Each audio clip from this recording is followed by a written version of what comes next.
На социјалните мрежи секојдневно врие од говор на омраза, но во изминатата деценија има само една правосилна пресуда за говор на омраза и тоа од 2016 година. Најчесто се сведува на тоа дека едноставно не е најден основ за покренување на таква постапка. А кога системот не може да го види говорот на омраза, проблемот не се решава, туку само оди под тепих.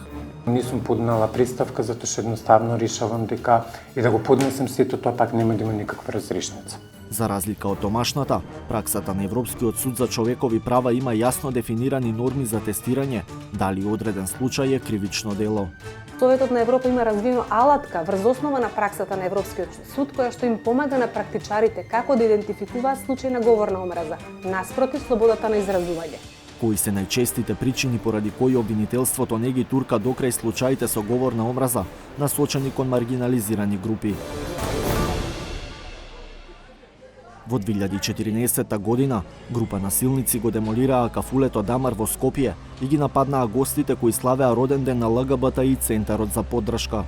7 години подоцна, ЛГБТИ активистите излегоа на протест пред обвинителството.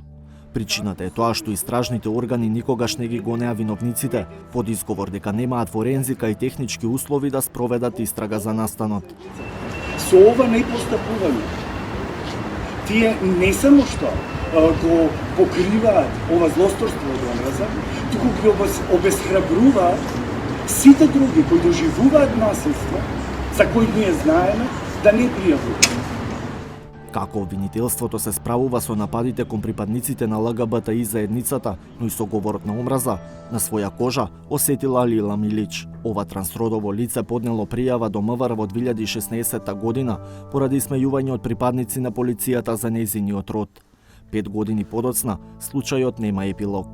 Внатрешна контрола одговори експресно на сето тоа, секако во полза на Министерството за внатрешни работи, каде што они без мене да ме викнат да дадам исказ, само на писмената представка одговорија дека нема никакви права нема никакво прекршување на говор на омраза, нема никакво прекршување на човекови права и нема основ за дискриминација и стигма. Според Милич, членови на заедницата документираат случаи за говор на омраза, но се плашат да одат чекор понатаму. Ги проследуваат до невладините организации, но не пријавуваат и во институциите. Само го губиш времето, губиш енергијата и ја губиш надежта дека може нешто ќе се смени. Хелсиншкиот комитет веќе неколку години на посебна платформа го регистрира говорот на омраза. Постапката е следна. Откако се заведува делото, организацијата го информира одделението за компјутерски криминал до МВР или пак предметите директно ги праќа до обвинителството.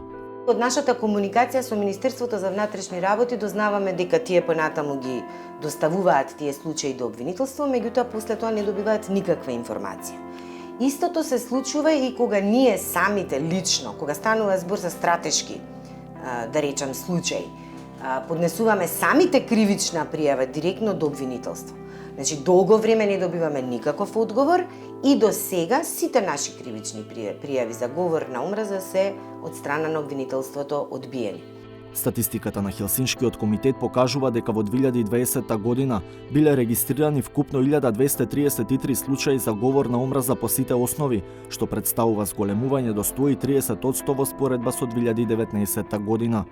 Анализата покажува дека сексуалната ориентација и родовиот идентитет се во топ 13 застапени причини за пријави за говор на омраза, покрај етничката и политичката припадност.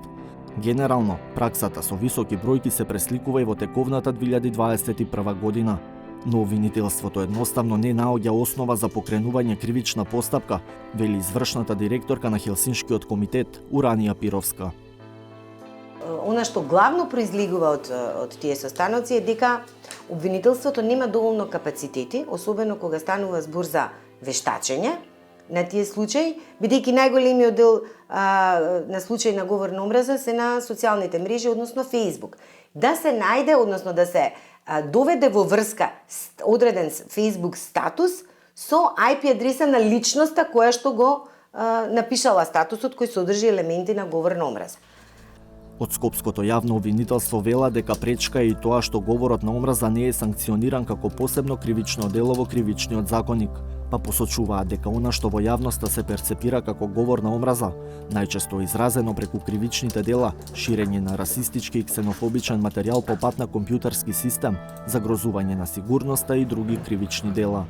Против овој вид кривични дела, јавното обвинителство постапува во континуитет и кривично ги гони сите сторители за кои се обезбедени релевантни докази.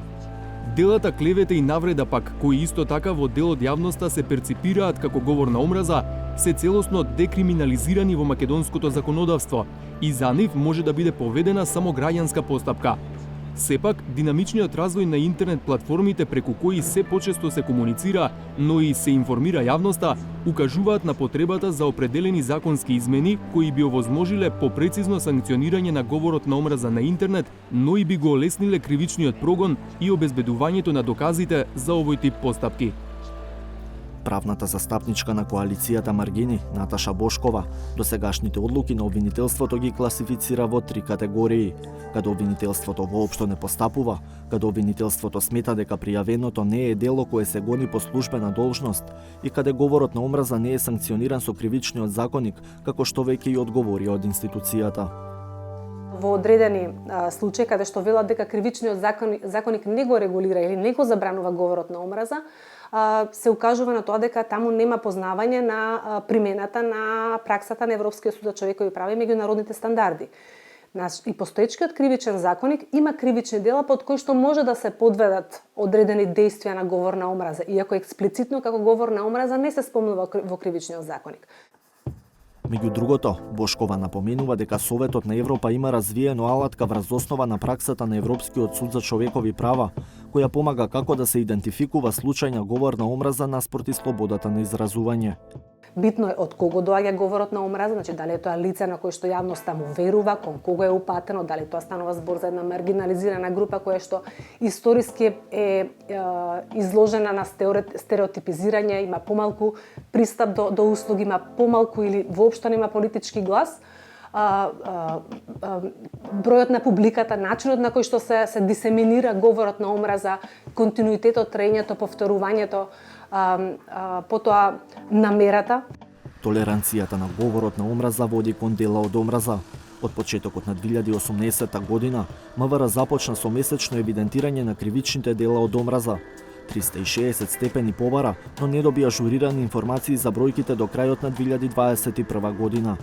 Според јавно достапните информации за периодот 2018-2020 година, институцијата евидентирала само 4 кривични дела од омраза, сторени врз основа на сексуална ориентација, во кои се опфатени 22 сторители. Сепак, санкција е санкција. Луѓето никогаш нема да научат дека нешто не е дозволено, ако не сватат дека тоа нешто се санкционира, дека за тоа нешто, за тој акт, за тоа дело постои казна. Но тоа што МВР почна да ги евидентира делата од омраза е само прв чекор. Без правосилни судски пресуди, практично нема и осуда во вистинска смисла на зборот. Единствената таква пресуда од 2016 година, која ја донел основниот суд во Струга, е далеку од доволна.